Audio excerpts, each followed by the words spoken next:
আমার বিশ্বস্ত বন্ধুরা, আজ পোলাও খাওয়ার আগে আমি সবাইকে এক একটা কাজের দায়িত্ব দিতে চাই। সেই কাজগুলো শেষ হলেই আমি নির্বাচনে দাঁড়াবো। আমার পার্টির নাম হবে দরদি বাংলা পার্টি। এই দরদি পার্টিকে জাতীয় নির্বাচনে জয়ী হতে হবে, কারণ জয়ী হলে আমি হব যাক। আর জয়ী হওয়ার জন্য প্রথমেই প্রয়োজন আমাকে জনপ্রিয় হইতে হবে। প্রথমে সানিমিয়া বলেন। তোমার এলাকায় কোন শ্রোতালি নির্বাচন করবে, তাই কাল একটা মিটিং এ ডাক দিছে, এবং মিটিং এর পর একটা কাঙালি ভোজের আয়োজন করছে। কয়েক হাজার মানুষকে খাওয়াবে। আমার কি করতে হইব? তুমি কাঙালি ভোজের খাওয়ার মধ্যে বিষ মিশায় দিবা, খায় যেন সবাই মারা যায়।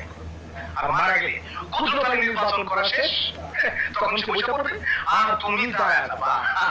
তখন তোমার কোনো প্রতিদ্বন্দ্বীও থাকবে না।